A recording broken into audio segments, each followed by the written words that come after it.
Salam dostlar, dərslərimiz davam edir. Keçən dəfə bir prinsipi oxuduq, bir neçə prinsip hələ qalıb. Növbəti prinsip aslun axar, Məhəmməd Füzuli buyurur ki, kullu caizil vücud ləhu fi nəfsihi və zətihi əl-imkan. Baxın, burada Füzuli bir fəlsəfi məsələyə işarə edir.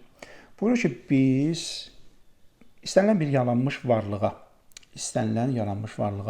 bir neçə cəhətdən baxa bilərik, onu bir neçə cəhətdən analiz edə bilərik. Birinci cəhət budur ki, biz o varlığa sırf mahiyyəti etibarilə baxırıq, nəzər salırıq.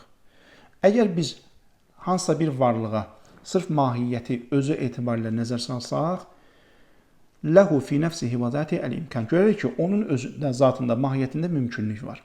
Yəni, o mümkün varlıqdır. Mümkün varlıq nə deməkdir? Yəni, onun varlığı mümkündür. Ola da bilər, olmaya da bilər. Səbəbə möhtacdır. Səbəb onu yaratsa olacaq, səbəb onu yaratmasa olmayacaq. وَذَٰلِكَ إِذَا أَخَزْتَهُ بِشَرْطِ عِلَّتِهِ فَلَهُ الْوُجُوبُ. Lakin başqa cəhətdən ona baxa bilərikmi? Bəli, Füzuli buyurur ki, ona başqa bir cəhətdən də baxa bilərik. O nədir? O budur ki, ikinci versiya, ona səbəbləri aspektindən baxaq. Yəni, səbəblərini nəzərə alaq, həmin mahiyyətə, həmin varlığa, səbəblərini nəzərə alaq, o cəhətdən baxaq. Deyir, əgər belə olsa, fələhul vücub. O zaman o artıq vaciblik qazanır. Dostlar, keçən dərslərdə izah elədik. Dedik ki, səbəblər zinciri bir araya gələndə nəticənin meydana gəlməsi nədir? Vacibdir. Və bu vaciblik dedik ki, Allahın qüdrətinə heç bir məhdudiyyət gətirmir. Nəyə görə? Çünki bu xüsusiyyəti həmin səbəbləri verən məhz Allahdır və kainat bu qayda üzərində işləyir. Ona görə biz əgər, burada ziddiyyət yoxdur, yəni kimsə deyə bilər ki, necə oldu? Bir varlıq həm mümkün oldu, həm vacib oldu? Cavabıdır ki, xeyr. Çünki mümkünlük və vaciblik o zaman ziddiyyət təşkil edər ki, biz ona eyni cəhətdən, eyni yöndən baxaq. Məntiq dərslərində mən qeyd eləmişəm ki, ziddiyyətin qaydaları var. Həmin qaydalardan biri budur ki, cəhət yön eyni olsun. Yəni, məsələn, hazırda yağış yağırmı? Xeyr. Amma, məsələn, dünən yağış yağırdı mı? Yağırdı. Məsələn, mən desəm ki, tutalım, Bakıya yağış yağır, Bakıya yağış yağmır. Burada ziddiyyət ola da bilər, olmaya da bilər. Nə zaman ola bilər? Əgər zaman, vaxt, məkan eyni olsa, desəm ki, mən hazırda, burada, indi, bu dəqiqə Bakıya həm yağış yağır, həm yağış yağmır. Belə olası ziddiyyət var. Amma mən desəm ki, Bakıya yağış yağır, yəni bugün, yağış yağmır, yəni dünən zaman fərqini nəzərə alaraq yağış yağır, yağış yağmır desəm, burada ziddiyyət yaranmır. Baxın, varlıq da bu cürdür, mümkün varlıq, yaranmış varlıq. Əgər desəm ki, varlıq həm mümkündür, həm vacibdir, eyni cəhətdən desəydim, yəni sırf mahiyyəti cəhətdən, o zaman ziddiyyət olardı. Amma mən eyni cəhətdən demirəm. Mahiyyət cəhətdən, özü cəhətdən, bəli, mümkün varlıqdır. Çünki onun mahiyyəti belədir ki, səbəb olsa yaranacaq, səbəb olmasa yaranmayacaq. Amma səbəbləri cəhətdən nəzər edəndə, ona nəzər salanda, görür ki, artıq onun yaranması nədir? Vacibdir. Baxın, vaciblik burada başqa yöndən, başqa cəhətdən gəldi. Ona görə burada ziddiyyət yoxdur. Deməli, biz əgər varlığa sırf səbəbləri cəhətdən nəzər salsaq, o artıq vaciblik qazanır. Yəni, onun mövcud olması vacibdir. وَإِذَا أَخَذْتَهُ بِشَرْطِ عَدَمِ عِلَّتِهِ. İndi üçüncü cəhət nədir? Üçüncü cəhət budur ki, mən səbəblərin yoxluğunu şərt qoşaraq, nəzərə alaraq həmin varlığa baxsam, فَلَهُ الْاِمْتِنَاعُ. O zaman həmin varlığın meydana gəlməsi qeyri-mümkündür. Niyə? Çünki qayda nədir? Qaydadır ki, səbəblər zinciri bir araya gələndə nəticənin meydana gəlməsi vacibdir. Əgər o səbəblər yoxdursa, hətta biri belə olmasa və ya ortada mane olsa, o zaman o nəticənin meydana gəlməsi qeyri-mümkündür. Deməli, biz yaranmış varlığa üç cəhətdən baxdıq. Özü etibarilə, mahiyyət etibarilə mümkün varlıqdır. Səbəbləri etibarilə vaciblik xüsusiyyəti var, səbəblərin yoxluğu etibarilə qeyri-mümkünlük xüsusiyyəti onda var və bu da ziddiyyət təşkil etmir. Ümid edirəm, aydın oldu. Aslun axar, la i'timədə alə mutlaqil aqliyyətil xalisə. Füzuli burada çox maraqlı bir məsələyə toxunur. Buyurur ki, mütləq xalis əqli hökmlərə, rasional hökmlərə etimad olmaz. Əlbəttə, bunu deyim, yanlış anlaşılmasın. Dostlar, burada Füzuli sırf əqli hökmləri inkar etmək istəmir. Ki, yəni o bəzi insanlar var ki, gəlib deyirlər, əqli hökmlərə güvən olmaz, biz ancaq dini mətnlərə baxmalıyıq. Füzuli bunu demək istəmir. Füzulinin demək istədiyi nədir? Dostlar, Füzulinin demək istədiyi budur ki, bir hökm ki, sırf əqli arqumentlər hesabına, əqli mühakimə hesabına əldə olunub, bir nəticə ki, biz ona sırf əqli dəlillərlə çatmışıq, o əqli dəlillərlə o nəticəyə çatmağımız onu mütləq qəbul etməliyik. O nəticə mütləq doğrudur, belə bir nəticə yoxdur, belə bir əlimizdə dəlil yoxdur ki, biz bir nəticəyə əqli dəlillər vasitəsilə çatmışıqsa, deməli o mütləq düz olmalı. Xeyr, səhv də ola bilər, yanlış da ola bilər, düz də ola bilər. Baxın, məqsəd budur. Və bəyanuhu izah edir Füzuli ennel hükəmə nəfu vücudəl cəvhər əl-fard bid-dəlil min qeyri mən'in. Deməli, buyurur ki, filosoflar nəfəv vücud əl-cəvhər əl-fard. Bu cəvhər fərd nə deməkdir? Cəvhəri fərd, yəni bölünməz parça, hissə. Deməli, qədimdə teoloqların belə bir iddiası var idi ki, kəlamçıların, kəlam alimlərinin, biz əgər cismi hissələrə ayırsaq, o qədər bölünəcək, gedib bir hissədə, bir zərrədə dayanacaq ki, o zərrə artıq bölünməyəcək, o bölünmə, parçalanma qəbul etməyəcək. Lakin filosoflar bunu nə ediblər? Qəbul etmirlər. Deyirlər ki, belə bir şey yoxdur. İstənilən parça, zərrə sonsuza dək bölünə bilər. Bid-dəlili min qeyri mən'in. Onların özünə görə arqumenti var, lakin min qeyri mən'in. Burada min qeyri mən'dən məqsəd nədir? Yəni, bunu inkar etməyiblər. Yəni, bunun əksini inkar etməyiblər. Konkret deməyiblər ki, bu şey qeyri-mümkündür əqlən. Sadəcə deyiblər ki, əlimizdəki dəlillər bizi bu nəticəyə aparır ki, belə bir şey özündə mümkün deyil. Amma əqli cəhətdən mümkündürmü? Bəli, ola bilər mümkündür, amma dəlillər bunu təsdiqləmir. Min qeyri mən'indən məqsəd odur. وَالْمُتَكَلِّمُونَ أَثْبَتُوهُ بِالْمُعَارَضَةِ. Lakin onun müqabilində teoloqlar, kəlam alimləri deyiblər ki, xeyr, belə bir şey mümkündür. Yəni, belə bir şey həqiqətdir. Cismin son parçası var, ona cövhəri fərd deyirik, yəni bölünməz hissə deyirik. İndi, Füzulinin buradan gəlmək istədiyi nəticə nədir? وَالدَّلِيلَانِ تَعَارَضَ. Filosofların öz dəlili var. Məsələn, cövhəri fərdin, bölünməz parçanın olmağına, kəlamçıların öz dəlili var olmağına, dəlillə ziddiyyət təşkil edimi? Və bu məsələdə sırf rasional, əqli məsələdirmi? Aha, nəticə nədir? Nəticə budur ki, rasional məsələdə, əqli məsələdə iki fərqli fikir varsa, deməli, onlardan biri səhvdir. Onlardan biri səhvsə, deməli, rasional məsələdə də səhv ola bilər. Füzulinin gəlmək istədiyi nəticə budur. Və hukmul aqli alə butlani əhədihimə dunəl axar lə alə təyin listihaləti irtifa'ihimə mə'an. Füzuli nə demək istəyir burada? Füzuli demək istəyir ki, ağıl, hükmül aql, alə butlani əhədihimə dunəl axar. Ağıl gəlir ikisindən birinin səhv olduğunu deyir. Lə alə təyin. Lə alə təyindən məqsəd nədir? Dostlar, ərəbcə bilən dostlar üçün deyilən bunu. Yəni, konkret təyin etmədən, hansı versiyanın düz, hansı versiyanın səhv olduğunu təyin etmədən. Nə deməkdir bu? Baxın, biz bir hökmlə tanış olduq. İlki mərhələdə bir hökmlə tanış olduq. Bizə deyirlər ki, tutalım, iki nəzəriyyə var.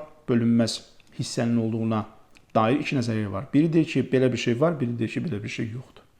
Ağıl ilk mərhələdə nə deyir? Ağıl deyir ki, bunlardan biri səhvdir. İkisi də düz ola bilməz. Listihaləti irtifa'ihimə mə'an. Məqsəd odur. Yəni, ikisi də bir yerdə səhv ola bilməz. İrtifa budur. Səhv. İkisi də aradan gedə bilməz. Və həmçinin o birisində mən deyim, listihaləti ictimaihimə mə'an. İkisi də doğru ola bilməz. Yəni, nə ikisi də doğru ola bilməz, nə ikisi də yanlış ola bilməz. İkisindən biri mütləq nədir? Səhvdir. Aydındır? Burada bölgü əqli bölgüdür. Yəni, üçüncü ehtimal yoxdur. Çünki bəzi bölgülər var ki, orada üçüncü ehtimal var. Amma bəzi bölgülər var ki, orada üçüncü ehtimal yoxdur. Yəni, məsələn, hazırda bu evdə A nəsnəsi, A adlı bir nəsnə, A adlı bir varlıq ya vardır, ya yoxdur. Yəni, həm var, həm yox ola bilməz. Üçüncü ehtimal burada mümkün deyil. Bu da o qəbildəndir. Ona görə ağıl ilkin mərhələdə nə edir? Deyir ki, ikisindən biri səhvdir. Baxın, ikisindən birinin səhv olduğuna hökm edir. Amma lə alə təyin. Hələ konkret müəyyənləşdirməyib. Hansı səhvdir, hansı düzdür. Niyə? Çünki hələ dəlillərə baxmayıbdır. Ona görə ağıl gəlib deyəndə ki, ikisindən biri səhvdir, fəizə əmkənə butlanu əhədihimə əmkənə butlanul axar. Ağıl gəlib deyəndə ki, A versiyası səhv ola bilər. Sonra gəlib ki, bəli, B versiyası da səhv ola bilər. İkisindən birinin səhv olduğunu hökm edirsə, o birisinin də səhv olduğunun mümkünlüyünə hökm edir ağıl. Yəni, ağıl özündə deyir ki, A versiyası özlüyündə səhv ola bilərmi? Deyir, bəli, səhv ola bilər. Yaxşı, B versiyası necədir? Bəli, o özündə o da səhv ola bilər. İndi hansı səhvdir, hansı düzdür, o artıq araşdırmadan sonra məlum olacaq. Əsas budur ki, ilkin mərhələdə ağıl deyir ki, ikisindən biri səhv ola bilər. Bu nəyə göstərir? Fərtəfə'əl i'timadu an mutlaqil aqliyyətil xalisə. Ağıl buradan bu nəticəyə gəlir ki, əqli məsələdə əgər belə bir şey mümkündürsə ki, biz hansısa bir versiyanı səhv çıxara bilirik, deməli bu onu göstərir ki, əqli məsələlərə mütləq güvən ola bilməz. Niyə? Çünki hansısa bir əqli məsələdə yanlışlığa yol verilə bilər. Baxın, yenə deyirəm, Füzuli burada demək istəmir ki, biz əqli məsələlərə güvənməməliyik. Xeyr, Füzuli burada demək istəyir ki, yəni bir məsələ əqli məsələdirsə, o mütləq doğrudur, belə bir qayda yoxdur. Ona görə fəla budda min mizanin və huve şər'u. Füzuli deyir ki, deməli belə olan təqdirdə başqa bir köməkçi dəlilə ehtiyac var, tərəziyə ehtiyac var. O da nədir? Şəriətdir. Yəni bu kimi məsələlərdə şəriətin köməyinə ehtiyac var. Aydın məsələdir ki, bütün məsələlərə şəriət müdaxilə edə bilmir. Yəni bütün məsələlərdə biz şəriətdən kömək ala bilmirik. Nəyə görə? Çünki bəzən şəriətin özü də nəyə ehtiyac duyur? Ağla ehtiyac duyur.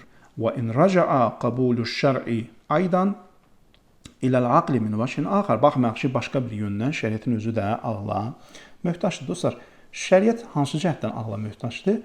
Şəriətin ağla möhtaçlığı budur ki, biz şəriəti qəbul etmək üçün rasional dəlillərdən istifadə edirik. Yəni, lap əvvələ qayıtsa, Allahın varlığı məsələsi əqli məsələdir. Biz bunu ağılla isbatlamalıyıq.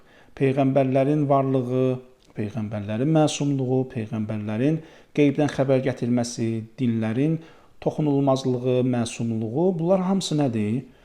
Yəni, əqli məsələlərdir. Biz burada şəriətin özünə müraciət etmirik. Çünki şəriətin özünə müraciət etsə, burada ziddiyyət yaranır. Sən bir şey ki, hələ doğruluğunu isbat edə bilməmisən, nəyəsə sən onu özünə isnad edirsən. Bir şeyin doğruluğunu isbat etmək üçün kənar bir dəlilə isnad etmək lazımdır. Ona görə biz dinin doğruluğu, şəriətin doğruluğu, peyğəmbərlərin doğruluğu məsələsində ağla müraciət edirik. Burada ağıl bizim köməyimizə çatır. Və keçən dərslərdə də qeyd eləmişdim. Ağıl hər bir halda nəzarətçi rolunu oynayır, funksiyasını oynayır. Çünki elə bir məsələ yoxdur ki, ağıl oradan nəzarətçi funksiyasını oynamasın. Hətta Peyğəmbər vəhy alanda belə, hətta Peyğəmbər mələklə görüşəndə belə, hər bir halda ağıl bu prosesə nəzarət edir. Nəyə görə? Çünki Peyğəmbər hardan bilir ki, ona gələn, məsələn, mələk o həqiqətən mələkdir, Cəbraildir. Çünki bəzi şizofreniya xəstəliyinə tutmuş insanlar, onlar da səs eşidirlər, onlar da müəyyən iddialar edirlər ki, biz səslər eşidirik, bizə ilham gəlir, bizə müəyyən öhdəliklər gəlir Tanrı tərəfindən, bizim vəzifələrimiz müəyyən olunur. Yəni, o şizofrenlər də müəyyən səslər eşidirlər, onların da gözünə müəyyən şeylər görünür. Amma onlar həqiqət deyil. Niyə? Çünki o qara basmadır. Yaxşı, Peyğəmbərin belə bir xəstəliyə tutulmadığını və həqiqəti gördüyünü biz necə bilə bilərik? Ağılla. Peyğəmbər özü necə bilə bilər? Ağılla. Peyğəmbərə vəhy gələndə neynir? Ağıllına isnad edir, əqli dəlillərə isnad edir və onun doğruluğunu özlüyündə sübut edir. Əks təqdirdə heç kim, nə Peyğəmbər özü öz belə deyim, mükaşifəsinə, öz gördüklərinə güvənə bilməz, nə biz onun gördüklərinə güvənə bilmərik. Əgər ağlın nəzarətçi funksiyası olmasa. Ona görə bəzən ağılla qəlb arasında müqayisələr aparırlar, hansı üstündür, ağıl üstündür, yoxsa qəlb üstündür. Bəzən deyirlər ki, ağıl gərək bəzi yerlərdə dayansın, o artıq ondan yuxarı mərhələlərdə qəlb öz sözünü deməlidir və s. Bu müqayisələr dostlar yanlış müqayisədir. Çünki ağıl, qəlb, hiss üzvləri, bunların hərəsinin öz predmeti var, hərəsinin öz dərk elədiyi məsələlər var. Ağlın dərk elədiyi məsələləri hiss üzvləri dərk eləmir, hiss üzvlərinin dərk elədiyi məsələləri ağıl dərk eləmir. Qeybdən gələn məsələlər də, onların da doğruluğunu, qeybi məsələlərin doğruluğunu biz yenə ağılla neynirik? İsbat edirik, sübut edirik. Əks təqdirdə qeybdən gələn məsələ nə qədər insan var ki, deyir ki, mən qeybdən xəbər eşidirəm. Necə bilirik? Yalan danışdığını və ya doğru danışdığını. Bunlar hamısı ağlın vasitəsiyləndir. Ona görə ağıl hər bir halda nədir? Nəzarətçi rolunu oynayır. İndi burada qəlb dediyimiz şey nədir? Mahiyyəti nədir? Ağıldan kənar bir şeydirmi? Bunun özü də müzakirə olmalıdır. Çünki bəzən qəlb elə bir həqiqət kimi təqdim olunur ki, sanki ağlın kənarında bir şeydir. O dillərə, məsələn, hərdən işarə edirlər, ağıl və ya ürəkdə işarə edirlər, qəlb. Düzdür, məcazi mənada, yəni qəlbə işarə edirlər, amma sanki qəlb dediyimiz şey özü müstəqil bir mənbədir və o ağlın kənarında bir şeydir. Bu, yəni müzakirə olmalı ki, qəlb dediyimiz şey həqiqətən özü müstəqil bir mənbədir, yoxsa o da, məsələn, ruhumuzun bir, necə deyim, təzahür formasıdır. Yəni, ağıldan kənar bir şey deyil, idraçdan kənar bir şey deyil. Sadəcə olaraq fərqli bir təzahür formasıdır. Hər halda, yəni mən inkar etmirəm belə bir müstəqil mənbənin olduğunu, amma isbatı da nədir? Ciddi dəlil tələb edir. Yəni, sən bir şey iddia edirsənsə, onu əsaslandırmalısan, mahiyyətini izah eləməlisən, funksiyasını izah eləməlisən ki, bu nə olan şeydir? Aydın dostlar. Ona görə, yəni mövzumuza qayıdaq. Ağıl hər bir halda nə deyir? Nəzarətçi rolunu oynayır. İndi, Füzuli burada deyir ki, وَمَا نَشَأَ نَقْصُ حُكْمِ الْعَقْلِ فِي بَعْضِ الْمَوَادِ. İndi bəzən görürük ki, əqli hökmlərdə biz müəyyən problemlər görürük, bəzən çatışmazlıqlar görürük, xətalar görürük. Bu nədən qaynaqlanır? Bu deyir ki, illa min adami səlamətil əsbab vəl ələt vəl istimal. Burada problem nədir? Bəzən bizim istinad etdiyimiz dəlillər yanlış ola bilər, bəzən qaydaları düzgün istifadə etmirik. Yəni bu ağlın özünə xələl gətirmir. Məsələn, hiss üzvlərdə bəzən biz görürsüz, hiss üzvlərimizin bizə ötürdüyü, beynə ötürdüyü nəticələrdən, siqnallardan yanlış nəticə çıxarırıq. Bu hiss üzvlərinin yanlış idrak elədiyi mənasına gəlmir ki, burada biz bəzən ağıl düzgün hökm eləmir, ağıl bəzən düzgün nəticə çıxarmır. Problem hiss üzvlərində deyil. Ona görə yanlışlığın olması həmin mənbənin kökündən inkar olunmasına səbəb deyil. Əv min müxalatatil vahm. Bəzən vəhm burada neyinir? Səhv etməyimizə səbəb olur. Vəhm deyəndə burada vəhmin fəlsəfi məntiqdə bir neçə mənası var. Burada vəhm deyəndə yəni yanlış argumentasiya nəzərdə tutulur. Fəin səbəqə minhə la yuğlatu əlbəttə kəuqulil ənbiyə fi qabulil vahyi və tədbirin nizam. Füzuli burada istisna gətirdir. Bəzi ağıllar var ki, fəin səbəqə minhə qayıdır burada ağıllara. Bəzi ağıllar var ki, onlar la yuğlatu əlbəttə. Heç vaxt onlar səhv çıxarılmır. Burada məşhulda oxunur la yuğlatu. Yəni onlar heç vaxt səhv çıxarılmır. Bəzi ağıllar var ki, onlar heç vaxt səhv çıxarılmır. Bunu la yəğlitu oxumuruq, dostlar. Yəni səhv etmir, yox, la yuğlatu. Bu versiya daha mənqubuldur. Bəzi ağıllar var ki, onlar heç vaxt səhv çıxarılmır. Yəni onlarda heç vaxt səhv tutulmur. Kəuqulil ənbiyə. Məsələn, peyğəmbərlərin ağılları. Onlar vəhyin qəbulunda, tədbirin nizam, fi tədbirin nizam, yəni hansısa məsələlərin idarəsində, tənzimlənməsində onlar heç vaxt səhv etmirlər. Və nəhnu mə həkəmnə bi ənəl aqliyyət kulləhə qeyru sahihə. Baxın, Füzuli burada yenə deyir. Bayaq dediyim məsələ ki, Füzuli deyəndə ki, mütləq əqli hökmlərə etimad olmaz. Füzuli demək istəmir ki, ümumiyyətlə əqli hökmlərə etimad olmaz. Xeyr, dəlili də budur. Füzuli deyir ki, mə həkəmnə və nəhnu mə həkəmnə. Biz bu cür hökm etmədik ki, bi ənəl aqliyyət kulləhə qeyru sahihə. Əqli hökmlərin hamısı. Xeyr, ləənnə ba'dəhə sahih. Çünki bəziləri nə deyir? Səhihdir. Füzuli orada işarə etmək istədiyim məsələ başqadır. Onu da izah elədim. Aslın axar sonuncu prinsip qalə demokratiz. Demokrat nə deyib? Tə'siru şey fi şey leysə biməqul. Bir şeyin başqa bir şeyə təsir etməsi bu qeyri-mümkündür. Nə demək istəyir? Dəlili nədir? Və dəliluhu ennəl vücud in ittasala bi şeyin və huwa mevcudun fəhvə tahsilul hasil. Burada təsirdən məqsəd yəni səbəb. Yəni bir şeyin başqa bir şeyi meydana gətirilməsi təsirdən məqsəd səbəb dostlar. Nəinki təsirlənmə, adi bir təsirlənmə. Xeyr, iki cisim, iki maddə bir-birinə təsir edə bilər, bir-birindən təsirlənə bilər. Burada məqsəd o deyil. Burada məqsəd bir şeyin başqa bir şeyi yaratmasıdır. Bir şeyin başqa bir şeyə təsir etməsi, yəni yaratması qeyri-mümkün. Niyə? Demokratın dəlili budur. Əgər o iki şey, məsələn, bir şey başqa bir şeyə təsir edirsə, ikisi də var olmalıdır, düzdür. İndi bu şey varsa, bu zaten mövcuddur. Bu bunu necə yaradır? Səbəb onu necə yaradır? Yox, bu şey yoxdursa, o zaman bu gəlib ona necə təsir edir? Yoxa necə təsir edə bilər? Aydındır, bir də izah edeyim. Səbəb nəticə qanunu nədir? Tutalım, A səbəbdir, B nəticə.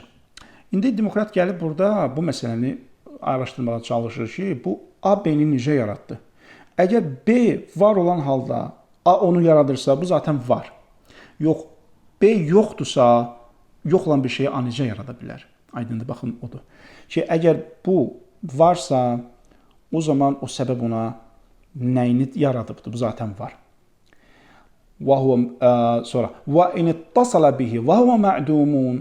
Əgər yox, o şey yox olan halda ona təsir edirsə, onu meydana gətirsə, ictima'an naqidan.